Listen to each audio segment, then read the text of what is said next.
Bismillahirrahmanirrahim. Assalamu alaikum. Welcome to Past Education System. This is me Taimur. I hope you all are doing well. Dear all Pastians, Past Education System आप तमाम students के लिए Punjab university के phase 2 के लिए special mock test लेके आ गया है। वो तमाम स्टूडेंट्स जो पंजाब यूनिवर्सिटी का फेज़ 2 जो कि 19 जुलाई 2026 को होने जा रहा है वो देने जा रहे हैं, या फेज़ 3 भी देंगे या 2027 के भी राउंड्स देंगे। तो आप तमाम स्टूडेंट्स के लिए ये मॉक टेस्ट बहुत इंपॉर्टेंट है। मेक श्योर कि इस पूरे मॉक टेस्ट को शुरू से लेकर एंड तक देखिएगा और इसके अंदर आप तमाम स्टूडेंट्स को सारे के सारे सब्जेक्ट्स कवर अप करवाए जाएंगे। इससे पहले आप तमाम स्टूडेंट्स के लिए पंजाब यूनिवर्सिटी के फेज 1 से पहले भी हर एक सब्जेक्ट की अलग अलग एंड गेम बनाई गई थी, वो भी देखिएगा। उसके बाद फेज 1 के जो ओरिजिनल एमसीक्यूज थे उनका सोल्यूशन के ऊपर भी एक सेशन रखा था, वो भी लाजमी देखिएगा। और इससे पहले 2025 के अंदर भी हर एक सब्जेक्ट के ऊपर एंड गेम डिजाइन की थी। तो ये सारी एंड गेम देखने के बाद आप तमाम स्टूडेंट्स के लिए पास एजुकेशन सिस्टम ने 5 फ्री मॉक टेस्ट भी दिए, वो भी लाजमी तौर पर सॉल्व कीजिएगा। और बैच वाले बच्चों को तो 20 मॉक टेस्ट दिए गए हैं, वो भी लाजमी सॉल्व कीजिएगा। उसके बाद ये मॉक टेस्ट के सेशन को देखिएगा, तब आपको बहुत फायदा होगा। वो तमाम स्टूडेंट्स जो सिर्फ इस मॉक टेस्ट पे रिलाई करके जाओगे तो आप अपनी प्रिपरेशंस के साथ, अपनी स्टडीज के साथ अनजस्टिस करोगे। So let's have a start to this mock test जो कि स्पेशल मॉक टेस्ट है। I am your teacher Taimur Hassan and let's have a start to our special mock test by pass education system. So dear students, आप लोग जैसे जानते हो Punjab university के अंदर आप तमाम स्टूडेंट्स के लिए वर्बल रीजनिंग भी होता है, बेसिक मैथ भी होता है, एडवांस मैथ है, बायोलॉजी है, केमिस्ट्री, फिजिक्स है। तो वो सारे सब्जेक्ट्स को यहाँ पे हम देख लेते हैं स्टार्टिंग फ्रॉम वर्बल रीजनिंग। तो वर्बल रीजनिंग में सबसे पहले हमारे पास जो क्वेश्चन है वो है preposition के related. he was absorbed dash his studies on to in या with। तो absorbed के साथ in यूज होता है, तो हमारे पास जो यहाँ पे राइट ऑप्शन बनेगा that will be in। he was absorbed in his studies, so C option will be the right option। next question है We should always dash our elders। अब यहाँ पे अगर बात की जाए कॉमन सेंस है कि we should always respect our elders, तो यहाँ पे C ऑप्शन हमारे पास राइट ऑप्शन बनेगा।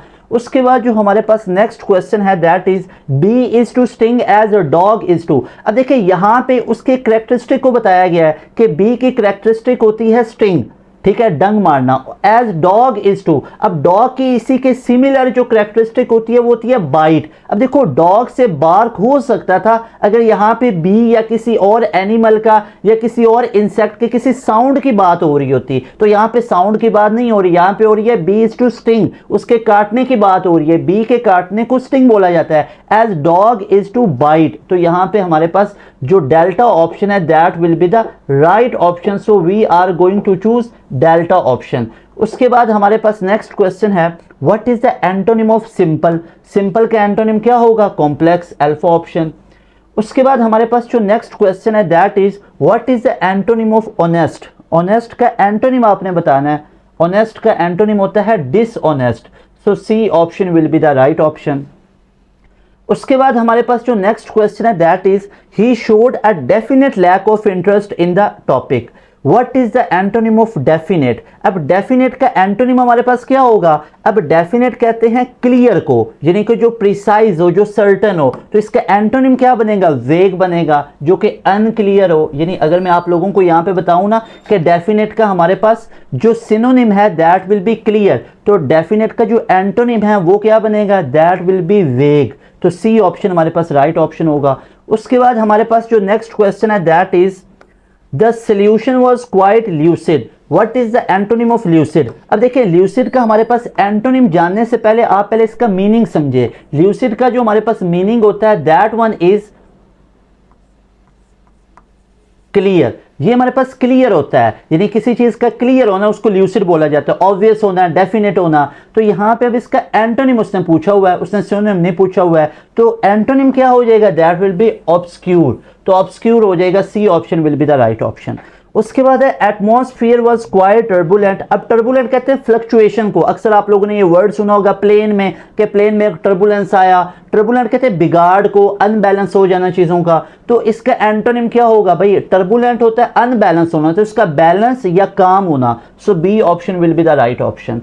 उसके बाद बहुत इजी, अगर आप इनको एक प्रॉपर लॉजिक के तहत आप इनको सॉल्व करते हो बहुत इजी हो जाता है। जैसे अब नेक्स्ट देखिए the symptoms of the illness were quite evident. What is the synonym of evident.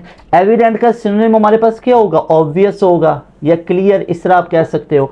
उसके बाद the task required him to eradicate all the errors, eradicate कहते हैं एलिमिनेट करना, ये task required him to remove all the errors, तो remove के लिए eradicate use कर लो या एलिमिनेट यूज कर लो। So C option will be right option, क्योंकि इस इरेडिकेट का क्या पूछा गया, सिनोनिम, तो सिनोनिम इरेडिकेट का क्या बनेगा, एलिमिनेट।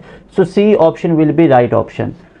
उसके बाद हमारे पास जो नेक्स्ट क्वेश्चन है, it will be a lovely sight, choose the correct synonym for the underline word. अब साइट का हमारे पास क्या बनेगा, that will be seen, so C option will be the right option. उसके बाद नेक्स्ट क्वेश्चन है, my offer is quite authentic, choose the correct synonym for the bold word. अब बोल्ड वर्ड यहाँ पे ऑथेंटिक है, तो ऑथेंटिक का क्या होगा, valuable, so alpha option will be the right option.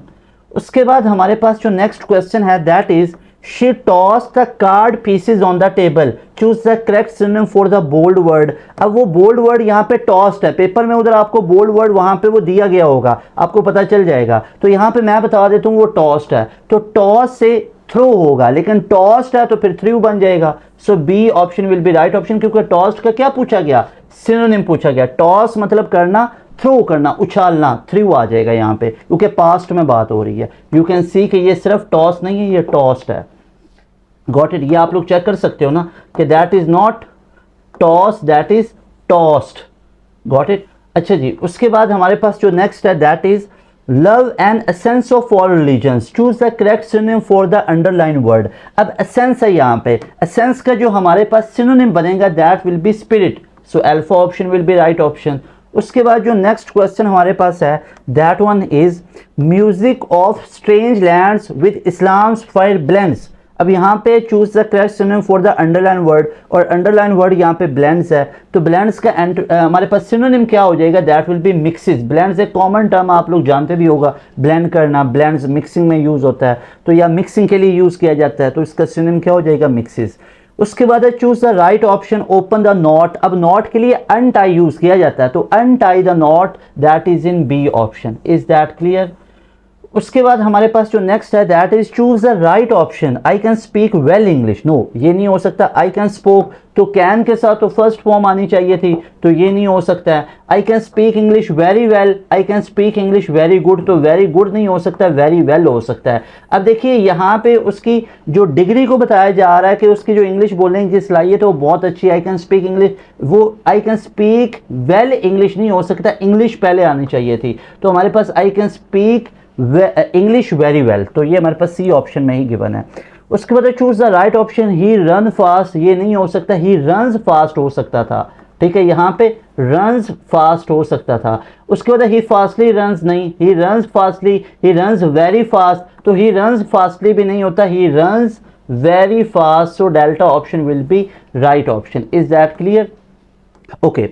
उसके बाद 19 वाला, choose the right option, he has great regard for you, he has great regards on you, he has very regard on you, he has much regard, तो great use होता है, तो यहाँ पे देखिएगा हमारे पास ये मच वाला वेरी वाला तो नहीं हो सकता। अगे he has great regard for you, he has great regards on you, तो रिगार्ड ऑन नहीं हो सकता, रिगार्ड फॉर यू होता है।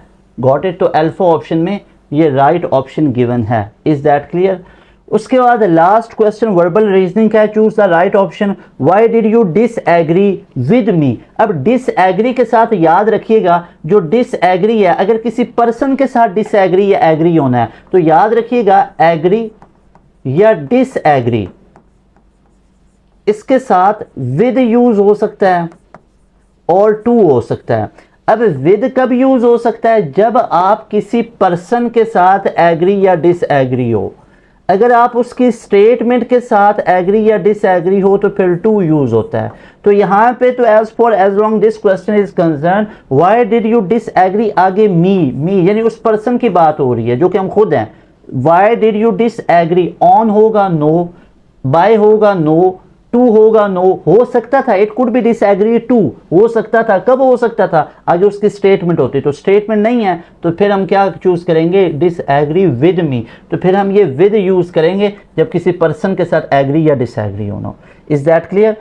ओके स्टूडेंट्स, उसके बाद हमारे पास आ जाता है क्वांटिटेटिव रीजनिंग, जो कि बच्चों को काफ़ी मुश्किल लग रहा होता है। हालांकि इसमें ऐसा कोई मुश्किल बात है नहीं अगर आप इसको लॉजिक्स के तहत करते हो। कोई इसमें रॉकेट साइंस नहीं होती है, बहुत इजी होते हैं अगर आप लॉजिक के तहत सॉल्व करो। जैसे मैं यहाँ पे आपको बताऊंगा कि इनको क्वेश्चंस को सॉल्व कैसे करना है, इनमें ट्रिक्स क्या क्या हैं। जैसे अब यहाँ पे देखने में ये क्वेश्चन आप लोगों को डिफिकल्ट लग रहा है, लेकिन इसको हम विद इन अ सेकेंड्स कर सकते हैं। ऑब्वियसली मैं समझाऊंगा तो टाइम थोड़ा सा लगाऊंगा इसके ऊपर, आप लोग जब इसको सीख जाओगे इंशाल्लाह विद इन सेकंड्स करोगे। अब इस क्वेश्चन को समझो। An article is listed at 920, एक आर्टिकल की इतनी प्राइस है। अ कस्टमर पेज इतना, कस्टमर इतना पे करता है। ये जो पॉइंट वाला इसको इग्नोर कर सकते हो क्योंकि मुझे आंसर में पॉइंट्स नजर नहीं आए हैं। For it after getting two successive discounts, फिर 2 डिस्काउंट इस प्राइस पे लगे और डिस्काउंट लगने के बाद मतलब उसने इतना पे किया। ये भी बात समझने वाली है। If the rate of first discount इतना है, सेकंड डिस्काउंट बता दो परसेंटेज में।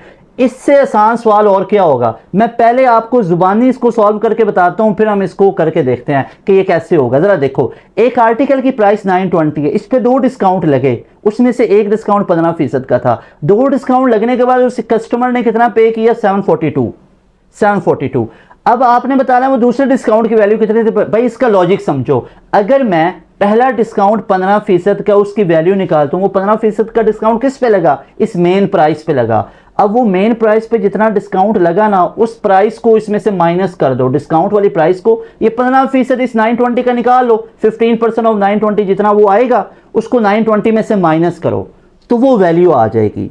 Got it. तो अगर आप उस वैल्यू की बात करो तो वो कौन सी होगी, वो वैल्यू होगी जो पहले डिस्काउंट के बाद वाली है। लेकिन कस्टमर इतना पे कर रहा है और ये पे करता है आफ्टर गेटिंग 2 सक्सेसिव डिस्काउंट, तो वो वैल्यू जो पहले डिस्काउंट के बाद थी उसको इसमें से माइनस कर दो तो आपके पास वैल्यू आ जाएगी दूसरे डिस्काउंट की। लेकिन वो वैल्यू आएगी ना परसेंट में नहीं आएगी, फिर उसको परसेंट में कन्वर्ट कर लेंगे। लेट्स अब स्टार्ट। देखो इससे आसान सवाल और क्या होगा, ये पहले लॉजिक समझाई है, करने को 1 मिनट में सॉल्व करके आगे चले जाएंगे, लेकिन अगर इसके सिमिलर क्वेश्चन आ गए तो उधर मसला बन जाएगा। तो इनके लॉजिक समझो, रट्टा लगा के नहीं जाओ। जरा देखो मैं इनको सॉल्व कैसे कर रहा हूं, जरा देखिएगा। सबसे पहले है एन आर्टिकल इज लिस्टेड 920, तो उसकी जो स्टार्टिंग प्राइस हमारे पास गिवन है दैट इज 920। रफली लिख रहा हूं यहां पे आपको आइडिया हो जाए। कस्टमर इतना पे कर रहा है, ठीक हो गया। अब उस पे 2 डिस्काउंट लगे, ये भी सही हो गया। पहला डिस्काउंट 15% का है, तो भैया पहला डिस्काउंट निकाल लो 15% ऑफ किसका, इस 920 का। तो निकाल लो, 0 0 से कैंसिल कर दो। 5 2 10, 5 2 10, 5 3 15, 2 4 8, 2 6 12, 46 को 3 से कर लो, 46 को 3 से कर लो 780। इधर मैं आपको करके दिखा देता हूँ। 46 मल्टीप्लाई बाई 3, 3 6 18, 8 टेकन 1, 3 4 12 और 1 13, 138। अब इस 138 को माइनस करोगे इस 920 में से। क्यों भला, क्योंकि भाई 920 मेन अमाउंट थी, इसमें से डिस्काउंट पहला डिस्काउंट लगा। ये डिस्काउंट पहला डिस्काउंट है 138 का, ये 138 का पहला डिस्काउंट लगा। जरा यहां पे देखिएगा, 920 में से पहला डिस्काउंट लगा तो इसकी वैल्यू कितनी होगी, जरा देखिएगा। 920 में से 138 माइनस करो तो 2 11 8 तो 782 इधर बन गया। ठीक है, मैंने आपको पहले बता दिया था 138 है, 46 को 3 से मल्टीप्लाई किया, इसमें से माइनस किया, दैट विल बी 782। अब जरा समझो अभी तक हमने भाई किया क्या है। भाई जो आर्टिकल, अब देखो ये मैं टाइम लगा रहा हूं समझाने पे, करने को इसको विद इन अ मिनट हम कर सकते हैं। ये लॉजिक समझो, ये लॉजिक समझो, मैं बार बार कह रहा हूं, जज्बाती ना हो, जल्दी में ना हो। बेशक मेरी ये वीडियो 1.5x पे सुनो, ठीक है। एन आर्टिकल इज लिस्टेड 920, भाई 920 उसकी जो प्राइस थी ना, उस पर हमने पहला डिस्काउंट अप्लाई किया। भाई वो पहले डिस्काउंट की वैल्यू कितनी आई, 138 आई। 15% ऑफ 920 निकाला, 138 थी, तो वो डिस्काउंट इसमें से माइनस करो ना तो 782 आ गया। अब देखो ये 782 पहले डिस्काउंट के बाद की वैल्यू है और ये वैल्यू 2 डिस्काउंट के बाद की है, तो इसमें से ये दोनों वैल्यूज को माइनस कर दो, यानी 782 में से ये माइनस कर दो तो आपके पास वो वैल्यू आएगी जो दूसरा डिस्काउंट था। क्योंकि ये तो वो अमाउंट है जो उस बंदे ने, उस कस्टमर ने 2 डिस्काउंट के बाद पे की हुई है, और ये वो है जो पहले डिस्काउंट के बाद पे होगी। लेकिन उसने तो पे की हुई है 2 डिस्काउंट के बाद वाले और दूसरा ही डिस्काउंट निकालना है, तो 782 में से 742 को माइनस कर दिया जाएगा, 742 को माइनस कर दिया जाएगा, 04 तो 40 बन गया। तो इट मींस ये जो हमारे पास 40 है ये वैल्यू है, ये वैल्यू है सेकंड डिस्काउंट की। लेकिन ये ऑप्शन तो नहीं है, ऑप्शन में तो उसने परसेंट में बोला हुआ है, तो भाई 40 को परसेंट में करना कोई मसला है, लेकिन एक मसला है, कैसे 40 परसेंटेज में जा रहा है, मल्टीप्लाई तो 100 होगा, डिवाइड किस पे होगा ये बताओ, डिवाइड किस पे होगा ये जरा मुझे बताओ। स्टार्टिंग प्राइस, अब आप बोलोगे सर स्टार्टिंग प्राइस तो 920 है, 920 पे करो, ये गलती नहीं करनी भाई, 920 अब अमाउंट नहीं रही है, 920 पे पहला डिस्काउंट लग चुका है, और लगने के बाद वो 138 का था, उसको माइनस किया तो 782, तो मेरे भाई मेरी बहन ये हमारे पास जो 782 है, अब ये स्टार्टिंग प्राइस बन चुकी हुई है पहला डिस्काउंट लगने के बाद। तो अब हमारी जो इनिशियल जो बेस वैल्यू है वो 920 नहीं रही है, क्योंकि उस पर तो डिस्काउंट लग चुका है, अब वो 782 है। मान लो मैं आपको इसकी एग्जांपल देता हूं, देखो कॉन्सेप्ट क्लियर करके जाने हैं। मैं आपसे बच्चों कहता हूं एक आर्टिकल की प्राइस 700 है, मैं कहता हूं इस पे 100 का डिस्काउंट दे दो तो कितनी हो जाएगी 600। अब मैं आपसे कहता हूं इस पे दूसरा डिस्काउंट भी 100 का दे दो, तो मुझे बताओ क्या वो 600 500 में कन्वर्ट करोगे या 700 को 600 में करोगे दूसरे डिस्काउंट पे। आप बोलोगे सर 700 पे तो पहला डिस्काउंट लगा था तो 600 हुआ है ना, तो अब दूसरा डिस्काउंट इस 600 पे लगेगा, तो जो दूसरा डिस्काउंट है वो किस पे लगेगा, वो क्या इस 700 पे लगेगा या 600 पे लगेगा, रिलेट कर रहे हो इससे। तो भाई वही 600 पे, यानी कि जो कि यहाँ पे हमारी वैल्यू 782 है, तो 782 पे हम डिवाइड करेंगे, तो अब चेक कर लो हमारे पास परसेंटेज में आ जाएगा। सो सिंपल, मैं आपको करके दे देता हूँ। जैसे 2 3 ज़ा 6, 2 4 ज़ा 8, 2 1 ज़ा 2, ऐसे ही है। उसके बाद देख लो 2 2 ज़ा 4 और 0 का 0 हमारे पास आ गया। मैंने 2 पे किया, 2 3 ज़ा 6 और 2 9 ज़ा 18, ठीक है, 2 3 ज़ा 6, 2 9 ज़ा 18, 2 1 ज़ा 2, तो 391 नीचे और ऊपर 20। अब 20 को 100 से करो तो 20 100 से होके हो गया 2000, और नीचे 391 पे डिवाइड। मैं सिंपल सी बात देखता हूं, इधर ऑप्शंस के अंदर 8 9 12 ये सारे ऑप्शन है, तो मैं 5 को जैसे चूज कर लेता हूं।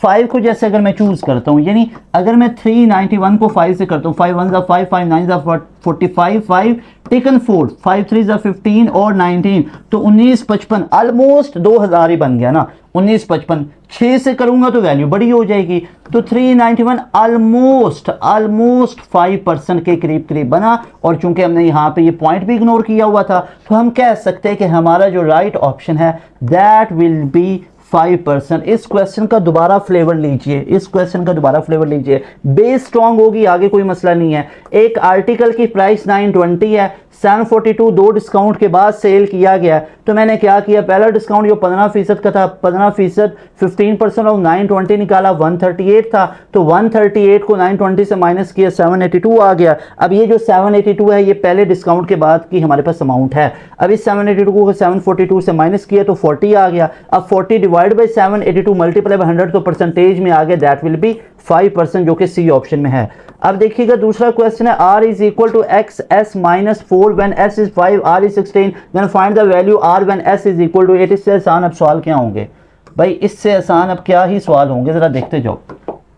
ये पूरी की पूरी इक्वेशन है, r is equal to x s minus 4। अब देखिए s की वैल्यू 5 है, s की वैल्यू 5 है, माइनस 4, r की वैल्यू 16 है, 16 पुट कर लिए। ऑब्वियस सी बात है x की वैल्यू आपके पास आ जाएगी, ये 4 इधर गया तो 20 हो गया, तो 5x will be equal to 20, तो x की वैल्यू कितनी आ गई, 4 आ गई। So that is the value of x। लेकिन ये उसने नहीं बोला, उसने बोला then find out the value of r। r ही निकालिए, r ही निकालिए। समझने की जरूरत है यहाँ पे एक चीज कि r ये है, r ये है, लिख लो इधर, लिख लो इधर, r की वैल्यू इधर लिख लो, r is equal to x s minus 4। r निकालना है, बिल्कुल ठीक हो गया।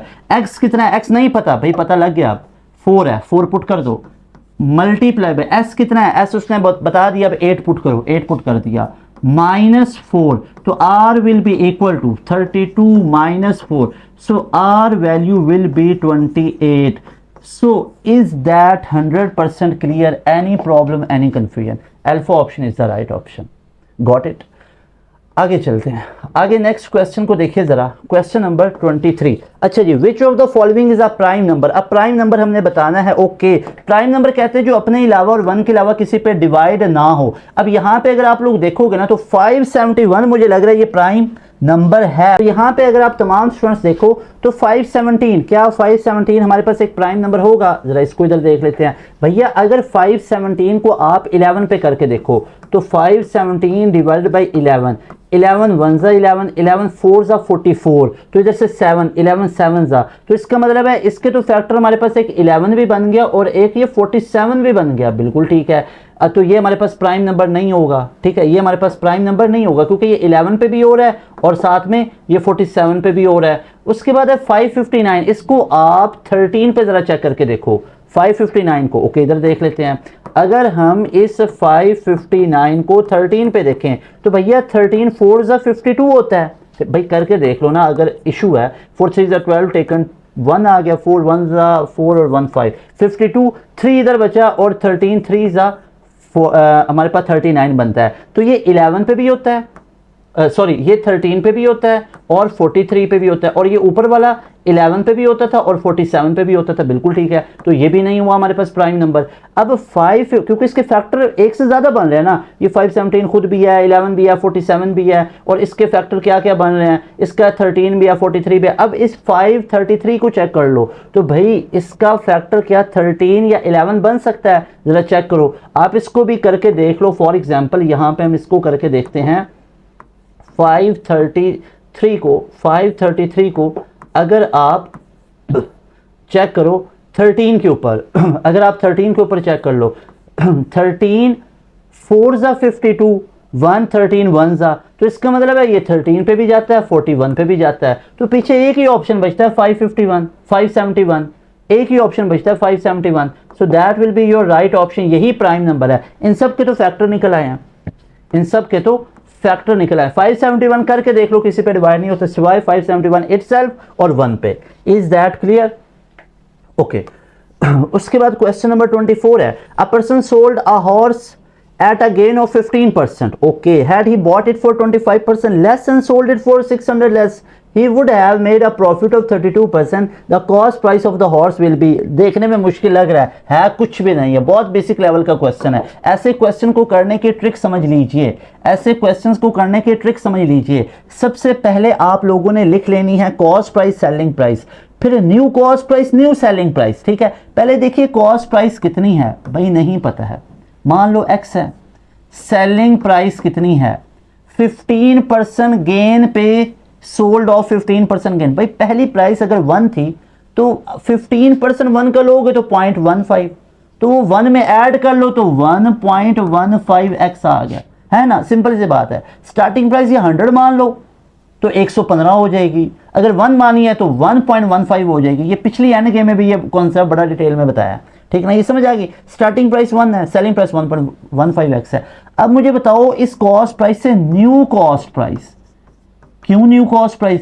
हैड ही बॉट, उसने क्या खरीदा, यानी जो उसकी कॉस्ट प्राइस है वो 25% लेस पे, 25% लेस है तो 1 ये है ना 1x है, 25% 0.25 है, तो 1 में से 0.25 लेस कर दो तो 0.75x हो गई। बिल्कुल ठीक है। अब मुझे बताओ न्यू सेलिंग प्राइस कितनी होगी, न्यू सेलिंग प्राइस कितनी होगी? भाई वो कह रहा है कि सोल्ड इट फॉर 600 लेस, क्या 600 लेस पे उसने किया? भाई सेलिंग प्राइस पहले कितनी थी 1.15x, इसमें से 600 को माइनस कर दो। तो ये मैंने लॉजिक्स वो बनाई है, ये एक न्यू कॉस्ट प्राइस की लॉजिक और एक ये न्यू सेलिंग प्राइस की, जो इधर गिवन था एज पर क्वेश्चन, मैंने वो चीज़ बना ली है। अब इसमें प्रॉफिट देखो, he would have made a profit of 32%, 32% के प्रॉफिट की बात कर रहा है। The cost price of the horse will be, यानी एक्स की वैल्यू निकालनी है। तो भाई अगर आप यहाँ पे बात करो किसकी, प्रॉफिट की, अगर आप यहाँ पे प्रॉफिट की बात करो तो वो कितना है, ये है 1.15x माइनस 600, और ये इक्वल किसके है 1. यहाँ पे देखो 32% प्रॉफिट बनाया है तो हम यहाँ पे क्या लेते हैं 1.32 इसको, ये प्राइस 1.32 हो गई, और अंदर हमारे पास जो न्यू कॉस्ट प्राइस थी वो 0.75x थी। अब यहाँ से x को निकाल लो, सो सिंपल। तो ये बन गया 1.15x minus 600 is equal to, अब इन दोनों को मल्टीप्लाई कर लो, मल्टीप्लिकेशन विदाउट पॉइंट और विद पॉइंट सिखाई हुई है, देख लो 1.32 को आप लोगों ने 0.75 से मल्टीप्लाई करना है, ऐसे ही है। देखो 5 2 ज़ा 10, 0 टेकन 1, 5 3 ज़ा 15 और एक 16, 1 टेकन 5, 1 ज़ा और 6 आ गया। 7 2 ज़ा 14 टेकन 1, 7 3 ज़ा 21 और 22, 2 टेकन 2, 7 1 ज़ा 7 2 9। उसके बाद देखो 0 0 0, तो यहाँ पे देखो 0, ठीक है। यहाँ पे क्या आ गया, यहाँ पे हमारे पास चेक कीजिएगा, यहाँ पे हमारे पास 0, यहाँ पे 10 और वहाँ पे 7 2 9, यहाँ पे 9 और 0, पॉइंट के बाद 4 आने चाहिए, तो 0.9900, तो ये क्या बन गया 0.9900x। Is that clear? अब देखो ये 600 उधर भेज दो और ये x वाली टर्म को इधर भेज दो, so you will have 1.15x minus 0.99x, इसमें से ये माइनस कर दो, ठीक है, और इज इक्वल टू ये 600 उधर चल के प्लस हो गया। अब 1.15 में से अगर आप ये माइनस करके लिखोगे, यू विल हैव 1.15, इसमें से 0.99 को माइनस करोगे तो 15 में से 9 करोगे तो 6 आ जाएगा, और यहाँ पे 10 में से तो ये 1, तो 0.16 बनता है, 0.16 है ना। तो ये हमारे पास कितना बन गया 0.16x will be equal to 600। अब निकालनी x की वैल्यू, क्यों x निकालना, उसने कॉस्ट प्राइस ऑफ हॉर्स पूछा हुआ है और वो मैंने x को सेट किया हुआ था। तो यहाँ पे अब x की वैल्यू हमारे पास कितनी आ जाएगी, that will be equal to, so simple, 600 divided by 0.16। इसका पॉइंट ख़त्म करोगे तो 2 0 और ऐड कर लो यहाँ पे, ठीक है। उसको ऐसे लिखने की ज़रूरत नहीं है, डायरेक्टली 2 0 यहाँ पे लगा दो, ठीक है। अब देखिएगा बच्चों, दैट इज 6, हमारे पास ये 60,000 बन गया और नीचे हमारे पास 16 आ गया। तो अब सिंपली आप लोग कर लो, 2 8 ज़ा 16, 2 3 ज़ा और आगे हमारे पास 4 0 आ गई, 2 4 ज़ा 8, 2 1 ज़ा 2, 2 5 ज़ा 10 और आगे 3 0 आ गई, 2 2 ज़ा 4 है ना, 2 7 ज़ा 14, 2 5 ज़ा और आगे 2 0 आ गई, 2 1 ज़ा 2, 3 ज़ा 6, 2 7 ज़ा 2, 5 ज़ा 0, तो 37 50। So right option will be 3750, that is the right option. Check कर लो यहाँ पे 3750, yes, B option is the right option. So this is how you are going to solve such type of questions. Is that clear? भाई देखने में मुश्किल लगा है, हालांकि है नहीं है मुश्किल, ठीक है। अगर आपको लॉजिक्स आती हैं, अगर आप इसको समझ के करते हो, कोई मुश्किल नहीं लगेगा, ठीक है। 2 घंटे एक क्वेश्चन पे 2 मिनट, अगर आप इसको मैं खुद भी करूंगा तो आप विद इन सेकंड्स, हम विद इन सेकंड्स करेंगे, ये तो समझाने पे टाइम लग रहा है, ठीक है। अब यही क्वेश्चंस हैं, इनको करके जाना अच्छे से, यही पास्ट ईयर्स में आए हुए हैं, ठीक है। एक आधे क्वेश्चन ऐसे जरूर मिलेंगे और ये मेरिट डिसाइडिंग होते हैं। अब ये वाला क्वेश्चन देखो, what is the value of, अब ये क्वेश्चन तो बहुत ही बेसिक लेवल के क्वेश्चंस होते हैं, एक्स स्क्वायर माइनस 4। अब यहाँ पे अगर आप इन दोनों को अंदर आप लोग चेक करो तो ये हमारे पास माइनस में लिखा हुआ है, तो ये हमारे पास बन जाएगा -2 मल्टीप्लाई बाई 3, तो ये बन गया एक्स स्क्वायर माइनस 2, 4 - 2 तो ये 2 बन गया, और साथ में मल्टीप्लाई बाई 3 कर लो तो ये बन गया एक्स स्क्वायर माइनस 6। तो ये फाइनल एक्सप्रेशन हमारे पास आया।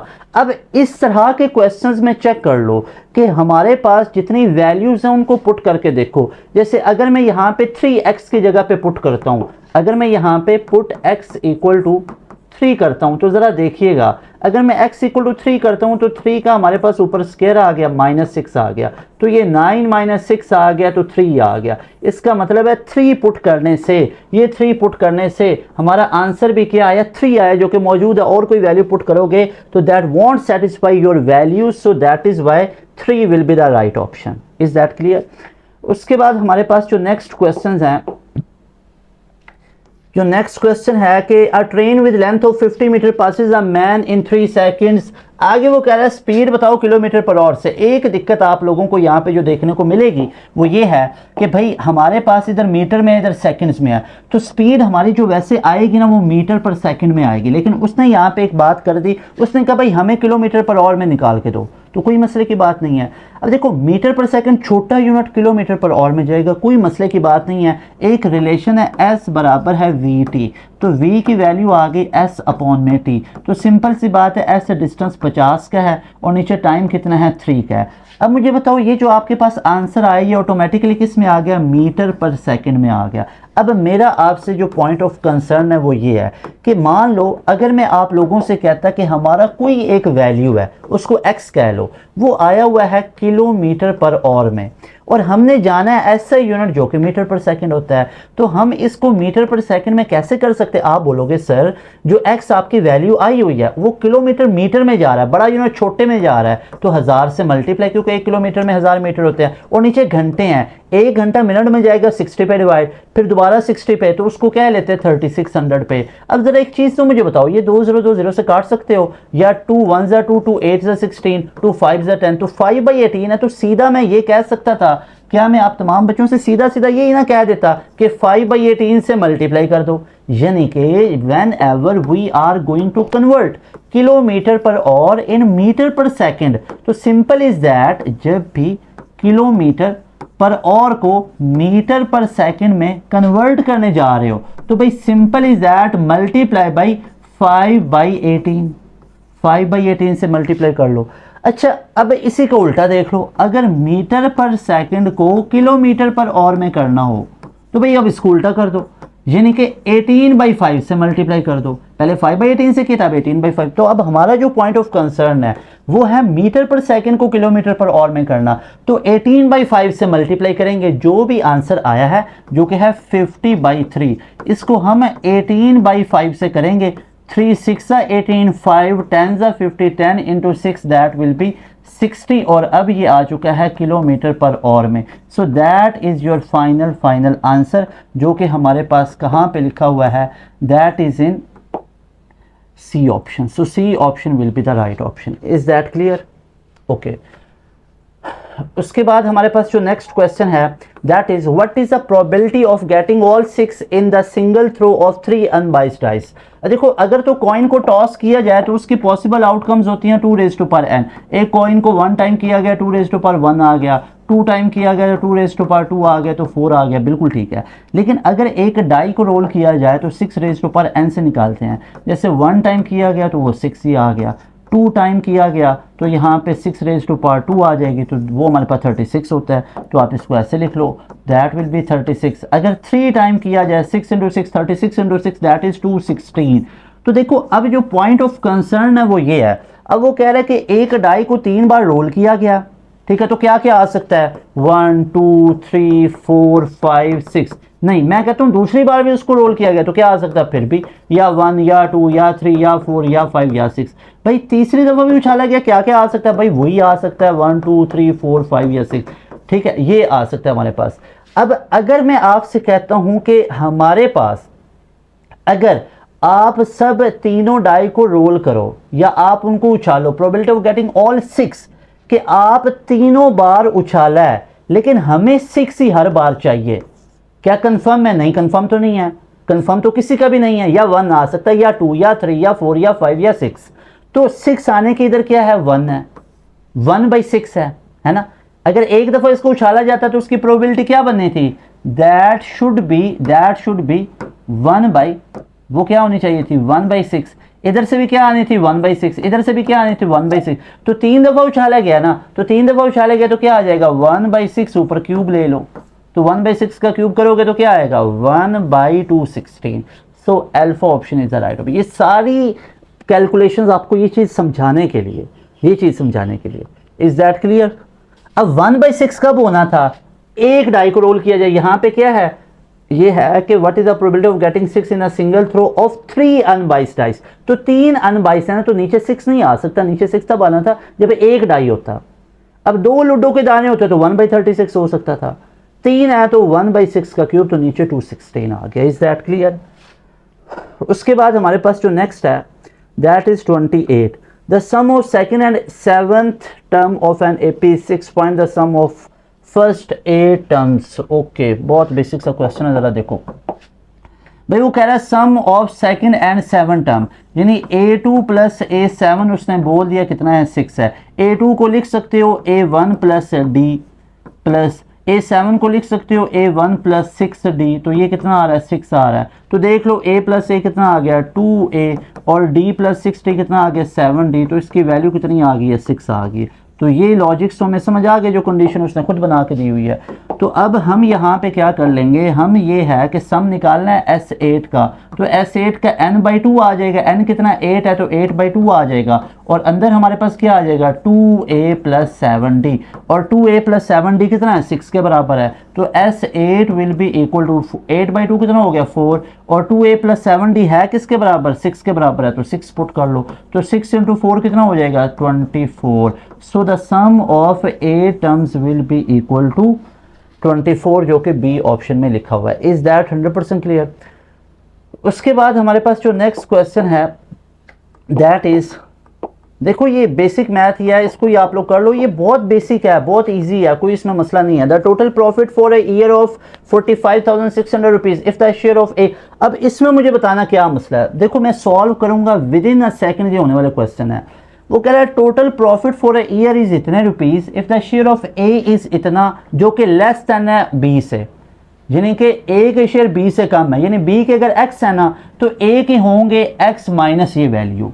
Find the ratio of their shares, तो ए का शेयर निकालो बी का निकालो, दोनों को डिवाइड कर लेना। अब देखो इसमें मसला क्या है, देखो लेट्स सपोज कि जो 20 शेयर हैं उसको मैं लिख लेता हूं कि जो बी के मेरे पास शेयर हैं वो x हैं, तो मुझे बताओ जो एस का शेयर होगा, एस शेयर वो क्या होगा भाई, ए के शेयर ना इतनी वैल्यू कम है, is less than of B, B के कितने x, तो उसमें से ये वैल्यू माइनस कर दो 12,500, ये ए के शेयर है, गॉट इट।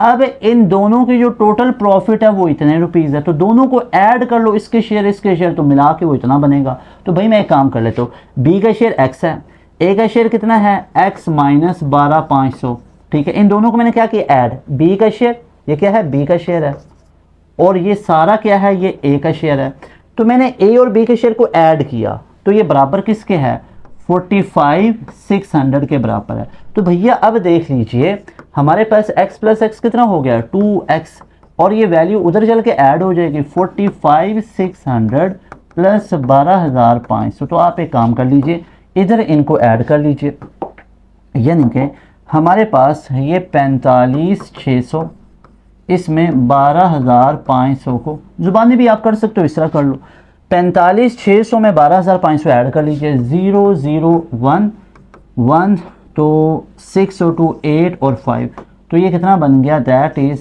58100।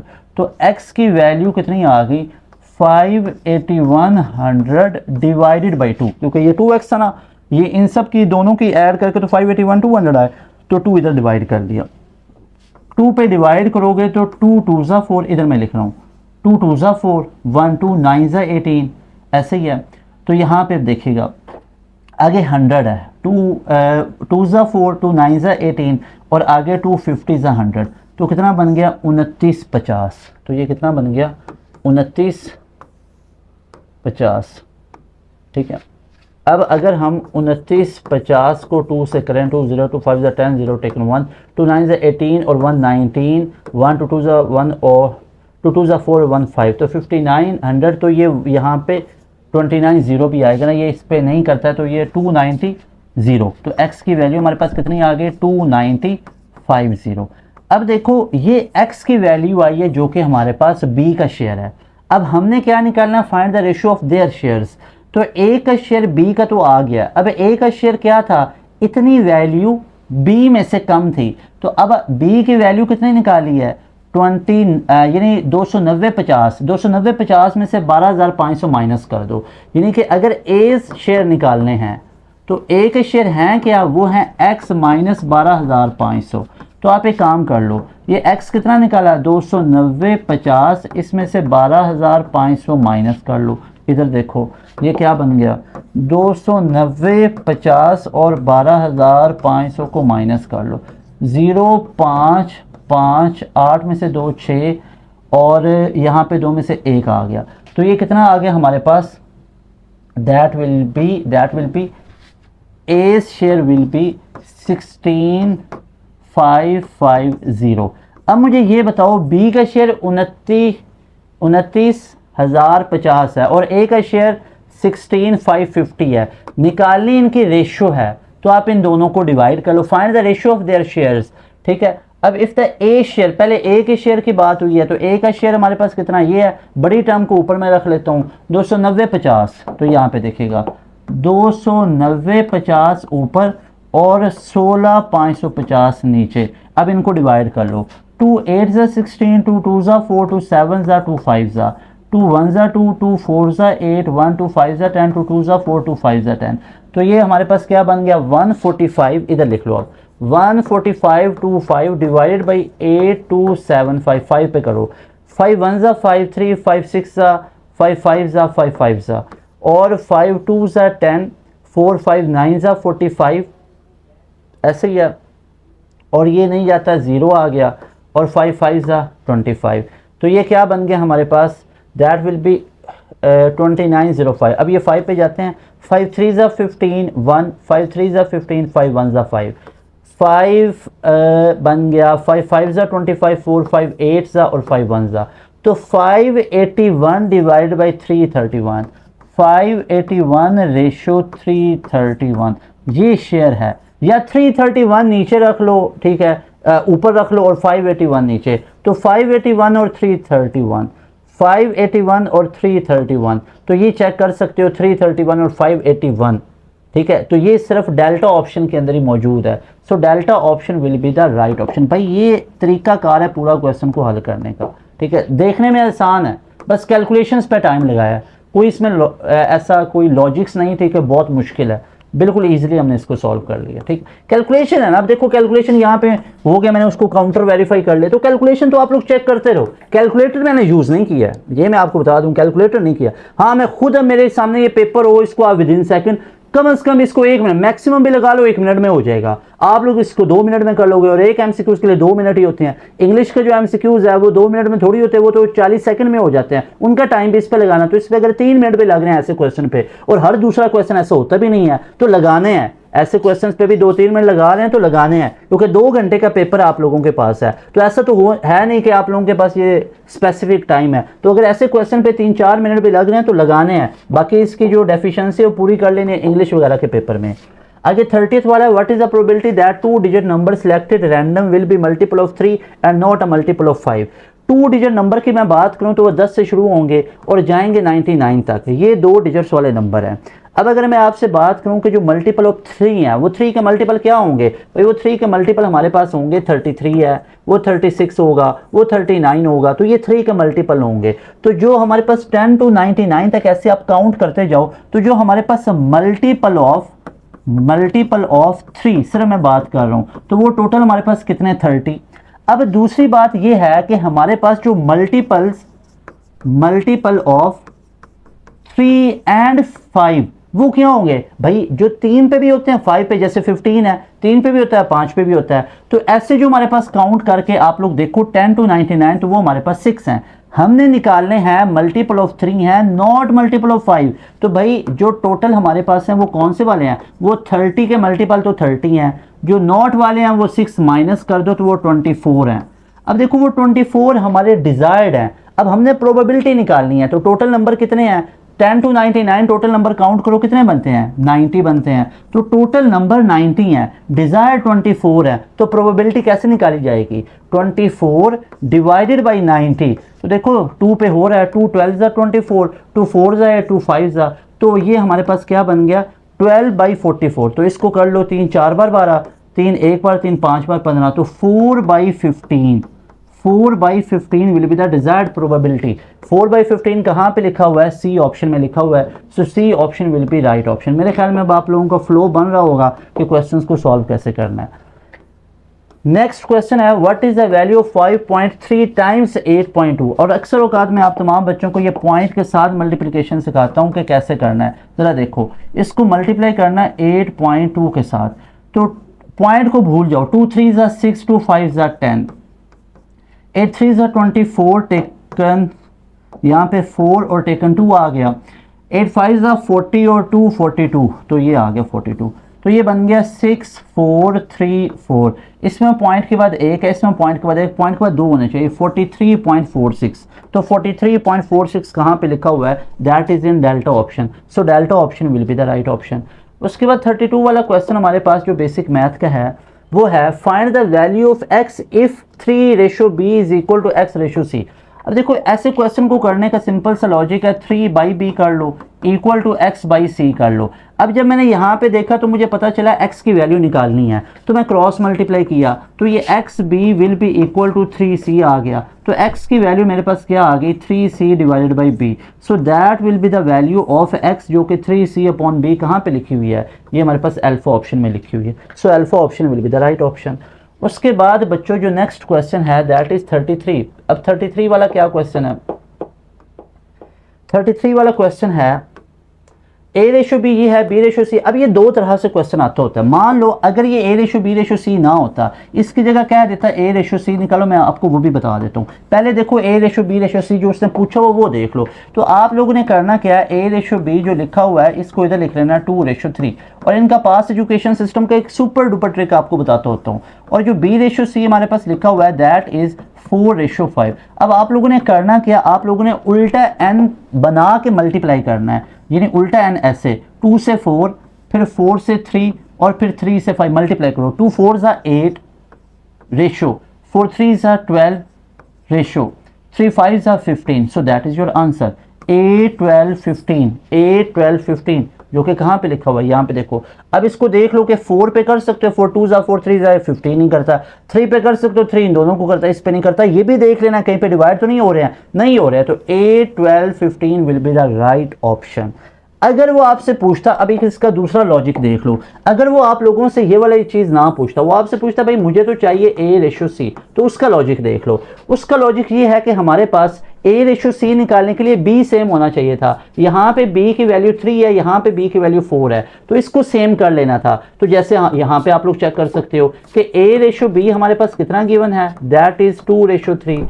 और जो b/c हमारे पास गिवन है ये कितना गिवन है, दैट इज 4/5। तो भाई देखो b को सेम करने के लिए मुझे क्या करना पड़ेगा, मुझे इस पूरे को मल्टीप्लाई 2 से करना पड़ेगा। 2 2 4 और ठीक है, इस पूरे को करने के लिए ना यहाँ पे b की वैल्यू 3 है और यहाँ पे इसकी b की वैल्यू 4 है। तो भाई अब देखो b यहाँ पे 3 है और b यहाँ पे 4 है, तो इस पूरे को आप लोगों ने किससे मल्टीप्लाई करना है, यहाँ पे देखो सेम करने के लिए इसको 4 से कर लो, इससे 3 से कर लो, ये और आसान हो जाएगा। ठीक है, इसको आप लोग 4 से मल्टीप्लाई कर लो और इसको 3 से मल्टीप्लाई कर लो, जरा करके देखो। 4 2 8, 4 2 8 रेशो, 4 3 12, 3 4 12, 5 3 15। तो अब 12 12 b सेम हो गया, तो अब a की वैल्यू 8 आ गई, c की वैल्यू 15 आ गई। तो a/c कितना निकल आया, that will B 8/15। Is that clear. लेकिन उसने ये a/b/c पूछा हुआ था, तो ये उल्टा n बना के आप लोगों ने इसको मल्टीप्लाई करवा देना है। ठीक है, ओके आगे चले। उसके बाद हमारे पास जो नेक्स्ट क्वेश्चन है that is given the function f of x is equal to x square minus 3x, what is the value of f of 2। अब ये खुद सॉल्व करके बताओ इसका वैल्यू क्या आएगा। f of 2 will be equal to 2 का स्क्वायर 4 माइनस 6, तो कितना आ गया, -2 आ गया। उसके बाद हमारे पास जो नेक्स्ट क्वेश्चन है that is 35। The average temperature of Wednesday Thursday Friday was 40 degree. अच्छा वैसे क्वेश्चन में बच्चा कंफ्यूज हो जाता है, मैं इसका शॉर्ट ट्रिक बताता हूँ। अब इसका शॉर्ट ट्रिक सुन लो। इसका शॉर्ट ट्रिक क्या होगा, कुछ स्टेप्स हैं वो देख लो। अब वो स्टेप्स क्या हैं जरा देखिएगा। नंबर 1, पहली चीज देखो, वेंसडे थर्सडे फ्राइडे उसका एवरेज 40 है। तो अगर वेंसडे थर्सडे फ्राइडे का एवरेज 40 है तो 40 इंटू 3 कर लो, 40 इंटू 3 कर लो, तो कितना हो जाएगा 120। इसको इक्वेशन 1 बना लो। अब दूसरी लॉजिक समझ लो। दूसरी लॉजिक क्या है, थर्सडे मंडे सैटरडे, तो इसको कर लो थर्सडे मंडे और सैटरडे। इस पे जो एवरेज है वो 41 है, तो अब 41 को 3 से कर लो, तो दैट विल बी 123, है कि नहीं है। इसको इक्वेशन नंबर 2 बना लो। अब इसके अंदर से हमें निकालना किसका है, टेम्परेचर ऑन वेंसडे। अब वेंसडे दूसरी इक्वेशन में गिवन नहीं है, वेंसडे तो यहाँ पे गिवन है और इसी को हमने निकालना है। तो भैया अगर मुझे थर्सडे और फ्राइडे की वैल्यू पता चल जाए ना, थर्सडे फ्राइडे उनको मैं उधर भेज दूंगा, तो मेरे पास वेंसडे आ जाएगा। यानी थर्सडे फ्राइडे की वैल्यू को अगर मैं 120 में से माइनस कर दूं, वेंसडे आ जाएगा। लेकिन थर्सडे और फ्राइडे आएगा कहाँ से, थर्सडे और फ्राइडे आएगा कहाँ पे, यहाँ पे तो हमारे पास है थर्सडे मंडे और सैटरडे। ठीक है, तो यहाँ पे हमारे पास थर्सडे मंडे, अच्छा ये मंडे नहीं है ये फ्राइडे है, थर्सडे के बाद फ्राइडे होता है, फिर सैटरडे होता है, वेंसडे थर्सडे, तो ये फ्राइडे, ये मंडे नहीं है, ये मैं यहाँ पे करेक्शन करवा दूँ, ये थर्सडे के बाद फ्राइडे, ये एग्जैक्ट वो क्वेश्चन है फ्राइडे, आप चेक भी कर सकते हो। तो if its temperature on Thursday was 42 degree, यानी कि थर्सडे को हमारे पास टेम्परेचर कितना आ रहा है, दैट इज़ 42 डिग्री। तो यहाँ पे ज़रा चेक कीजिएगा, इसी के अंदर थर्सडे की जगह मैंने 42 पुट कर लिया, प्लस फ्राइडे और सैटरडे हमारे पास ऐसे ही आ गया, ठीक है। अब यहाँ पे देखिएगा, हमारा जो पहला है वो है वेंसडे थर्सडे और फ्राइडे, वेंसडे थर्सडे फ्राइडे, ये हमारे पास 120 डिग्री आ गया, ये 120 के करीब आ गया। और उसके बाद दूसरा जो हमारे पास है थर्सडे फ्राइडे सैटरडे, वो ये हमारे पास आ गया। अब देखिएगा, द टेम्परेचर वाज, ये टेम्परेचर ऑन थर्सडे वाज 42, अब ये थर्सडे भी नहीं है, यहाँ पे सैटरडे है, ये क्वेश्चन गलत लिखा हुआ है, ये सैटरडे है, सैटरडे को 42 डिग्री सी है, तो सैटरडे की जगह पे मैंने क्या कर लिया 42। आपने इस क्वेश्चन को काउंटर वेरीफाई लाजमी करना है, जिस तरह मैं करेक्शन करवा रहा हूँ ना वैसे ही है। तो थर्सडे फ्राइडे वैसे ही आ गया, और ये आ गया 42, सैटरडे को 42 था, और ये बराबर किसके है 123 के। तो देखिएगा थर्सडे और फ्राइडे, ये इसकी वैल्यू कितनी आ गई, 123 में से 42 माइनस कर लो, तो 123 में से 42 को माइनस कर लिए तो 1, और 12 में से तो 8, तो 81 आ गया। तो इसका मतलब ये है कि हमारे पास जो थर्सडे और फ्राइडे की वैल्यू है ये कितनी आ गई, 81 आ गई। अब ये जो 81 थर्सडे और फ्राइडे है, इसको आप इधर यूज़ कर लो, यानी थर्सडे और फ्राइडे की वैल्यू इधर 81 यूज़ कर लो, और ये वेंसडे निकालना 81, उधर 120 में से माइनस कर लो, तो वेंसडे कितना आ जाएगा 120 माइनस 81, गॉट इट। तो 120 में से अगर आप 81 माइनस करो तो 9, 11 में से अगर 8 गया तो ये हमारे पास यहाँ पे ये देखिएगा ये 1 इधर चला गया, तो पीछे 11 में से 8 हमारे पास, ये हमारे पास टोटल कितना बना है 81, तो 81 में 9 19 और ये 29 39, गॉट इट। तो ये 9 बचा हमारे पास, और यहाँ पे अब 11, तो ये हमारे पास बन गया 33, 11 में से 8 तो 3 तो 39, तो वेंसडे को कितना बन गया, that will be 39 degree C. So Wednesday को टेम्परेचर कितना होगा 39 degree C. So delta option is right option. दो करेक्शन यहाँ पे करवा रहा हूँ आपको, दोबारा देख लो। पहली करेक्शन ये आप लोगों ने काउंटर वेरीफाई कर लेना है, थर्सडे के बाद मंडे नहीं है, देखो ना वेंसडे फिर थर्सडे फिर फ्राइडे, थर्सडे के बाद मंडे सैटरडे, ये नहीं है, यहाँ पे मंडे की जगह फ्राइडे होना था, पहली करेक्शन, ठीक है, पहली करेक्शन। दूसरी करेक्शन है कि ये जो टेम्परेचर 42 गिवन था ना, ये थर्सडे का नहीं था, ये सैटरडे का था। ये दो करेक्शन है, आप लोग अपना काउंटर वेरीफाई कर लेना, इस तरह तो ये हल ही नहीं हो सकता ना, ठीक है, क्वेश्चन ही गलत होगा। तो मंडे की जगह पे फ्राइडे और थर्सडे की जगह पे ये सैटरडे का टेम्परेचर ये था। दोबारा इस क्वेश्चन को देख लो, इस क्वेश्चन में क्या है, पहले था वेंसडे थर्सडे फ्राइडे को 40 है ना, तो वेंसडे थर्सडे फ्राइडे को 40 था, तो तीनों पे 40 था, तो इनका टोटल कितना आ गया 120 आ गया। फिर था Thursday Friday Saturday, Thursday Friday Saturday, इस पे टोटल कितना आ गया 123, क्योंकि 41 यहाँ पे एवरेज था। फिर सैटरडे का 42 गिवन था, वो 42 इसमें से माइनस कर लिया, तो थर्सडे फ्राइडे की वैल्यू इधर पुट कर ली, और ये उधर चल के -120 में से किया, तो वेंसडे का 39। सो सिंपल, फुल क्लियर हो गया। उसके बाद क्वेश्चन है हमारे पास 36 वाला, which of the following is the correct definition of function. Function वो होता है जिसके एक यूनिक इनपुट की unique output relation, where each input has a unique output value. तो b option is the right option, ठीक है, बी के अंदर ये बात बिल्कुल ठीक लिखी हुई है। So B option will be the right option. Is that clear? उसके बाद 37 वाला हमारे पास बेसिक मैथ में है, find the number which added to itself 15 times gives 112। अब देखो, find the number which when added to itself 15 times, और वो नंबर x है। अब वो नंबर हमारे पास क्या है, x है।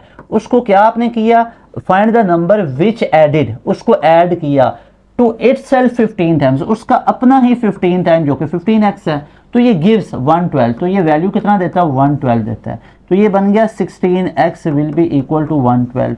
तो x की वैल्यू कितनी आ जाएगी 112 डिवाइडेड बाई 16। 2 8 16, 2 5 10, 2 6 12, 8 7 56। तो x की वैल्यू कितनी आ गई, दैट इज 7, ठीक है। वैसे भी 16 7 112 होता है। So right option will be c option. तो यहाँ पे चेक कर सकते हो 16 7 42, 2 टेकन 4 7 1 और 1 11, तो 112 होता है। सो राइट ऑप्शन इसका क्या बनेगा 7, जो कि सी ऑप्शन में गिवन है। उसके बाद हमारे पास 38 वाला क्वेश्चन है, सिंप्लीफाई अब इसको कीजिए। यहाँ पे अब ये आप तमाम बच्चों के पास ऐसे क्वेश्चंस भी आ रहे होंगे, तो 7x minus 6x will be equal to minus 4 plus 1, तो हमारे पास x की वैल्यू कितनी आ गई, दैट विल बी -3। तो ये हमारे पास सी ऑप्शन में गिवन है।